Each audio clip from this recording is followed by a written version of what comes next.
What's cracking, everyone? Welcome back. We've got a Pounds for Purrs workout. This one was from April 6th. So it was done yesterday, and it was squat as well as deadlift. So I got to the gym much later than I was expecting.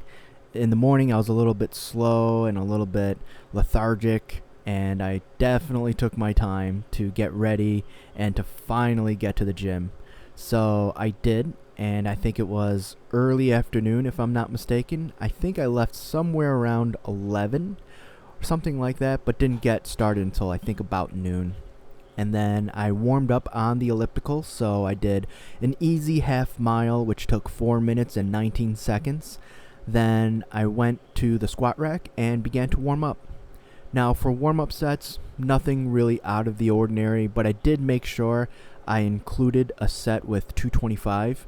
So set of 10 with 135, set of 8 with 185, set of 6 with 225, and here we have the 10x4 with 255 pounds, 90 seconds of rest in between sets.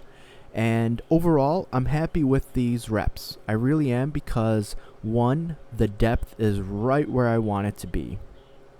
And so you'll see a significant lowering of the hips in relation to the knees. Of course, that's not necessary. That's not mandatory. If you squat to parallel, where your femur is parallel with the floor, you're good in my book. I think that's fine. There's really no need to go lower than that unless you're a competitor or something like that. Now, for me, I like to go that low for a few reasons. One, for the extra knee flexion, so getting more activation out of the quads due to more knee flexion. Two, which ties with that, I have the mobility to go that low. So if I couldn't, then I would probably want to work on it. And even if I didn't, it would be fine if I were just to go to parallel and then do other work to get the extra stimulation in the quads. But for me, I am thankfully able to go that low with a squat, and so I can get a little bit more out of the quads than if I were just to go parallel.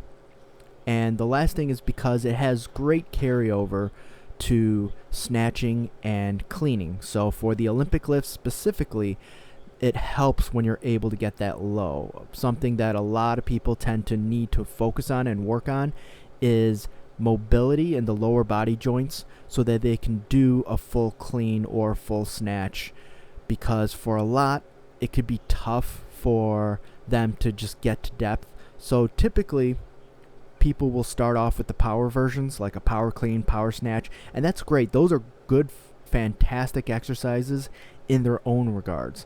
However, if you do have the goal of being able to do a full snatch or a full clean, you got to make sure your body is able to get that low and be comfortable with it, and then focus on getting strong out of the bottom, so that when you do an Olympic lift, that you can get right into the lower position before coming back up. That's very important. But for squatting in general, I like being able to squat the way that I do, and of course I do utilize a relatively narrow stance, not ultra narrow, which I have done before, but for my typical squat, I am about hip width to shoulder width apart.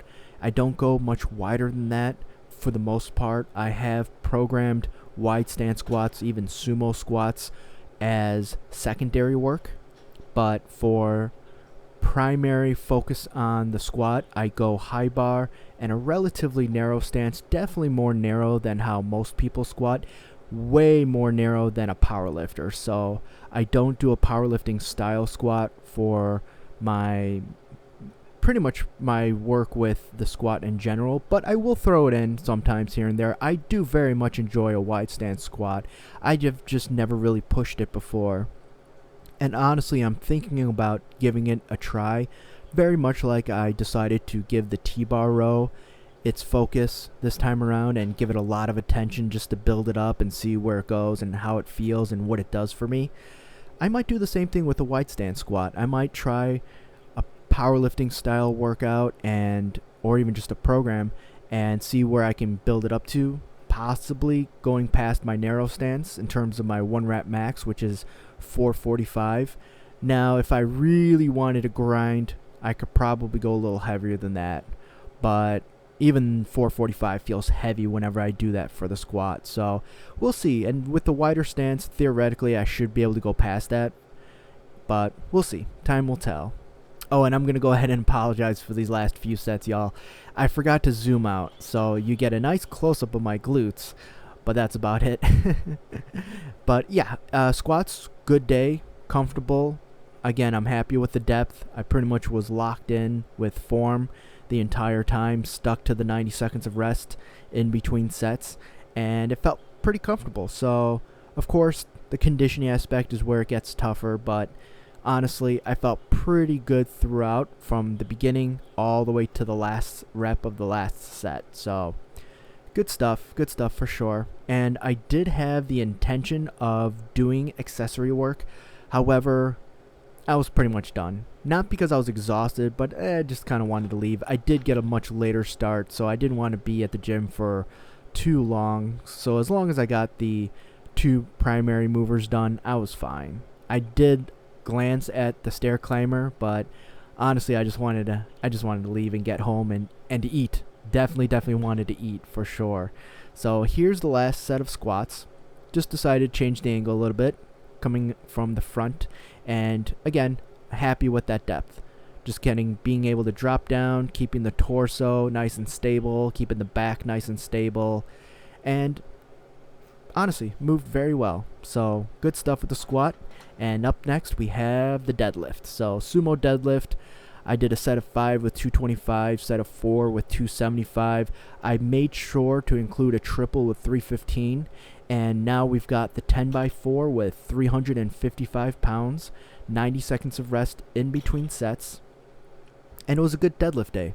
So getting right into the starting position, getting onto that bar, and then just lifting. So both lifts, good stuff today, and I'm happy about that. So this is usually about the time where I peak, and when I do another increase, I'll be pretty much right around that, a little below 275 for squat. I think it'll be like 270, and then for deadlift, I believe that'll be 370. So that'll be usually just a tiny bit more than where I typically leave off. Usually it's 365 where I stop, and so this time it'll just be 5 pounds more.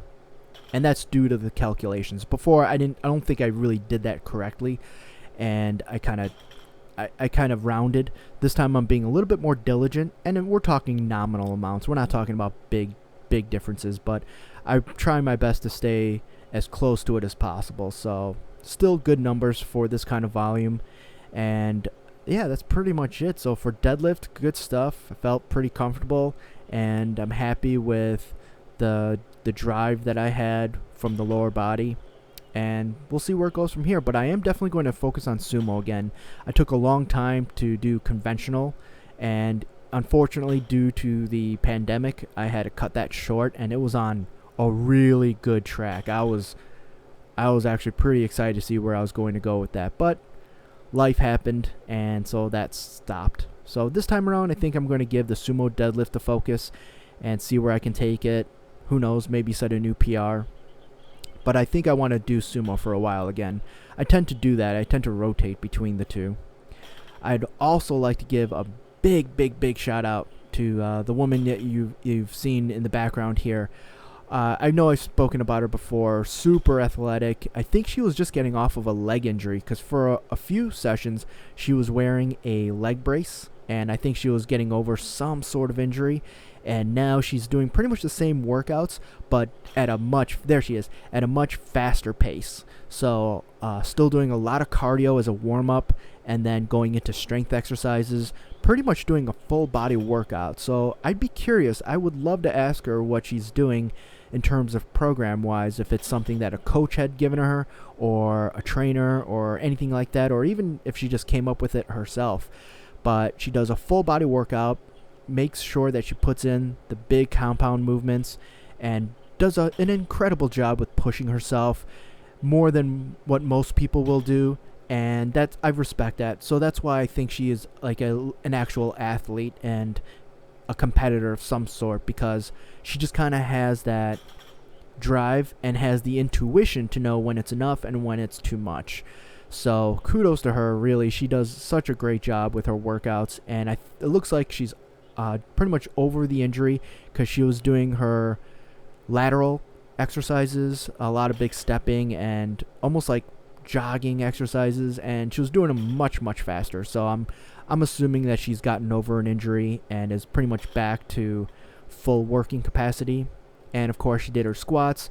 She did bench press. I think she did something else after that, but I can't quite remember. But really great workout, and I would love to work out with her sometime.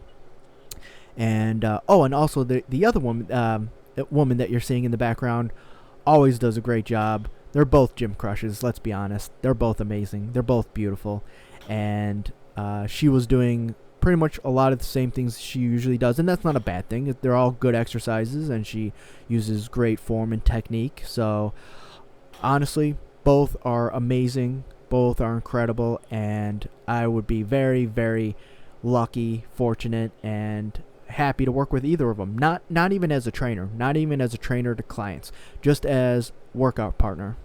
Just literally just to have some fun, work out with somebody like-minded, somebody who is motivated and not only does things correctly, but also very effectively. So there we go, and safely. I can't forget about that. And that's more or less the workout. Again, I wanted to do accessory work. I really did, but at the end of deadlifts, I was just done. So I was really hungry, and it wasn't until later in the day when I actually got to eat. So I wanted to make sure I got home, but I also did get a few groceries at the store before heading home. And that's pretty much it. So we've got one more day with weighted dip and reverse grip row with the 10x4. Then after that, we'll start a new phase of training with triples at new weights for all major lifts. And I will have to decide then what I'm going to do, because I don't know if I'm going to keep doing this one or not, but we'll see. Oh, and this is just an extended hold just for fun. There's really no big benefit to doing this, but I just figured why not? Just hold it in the extended position and have a little fun. All right, y'all. Thank you so much. Have a great one. Take care. And remember, adopt, don't chop.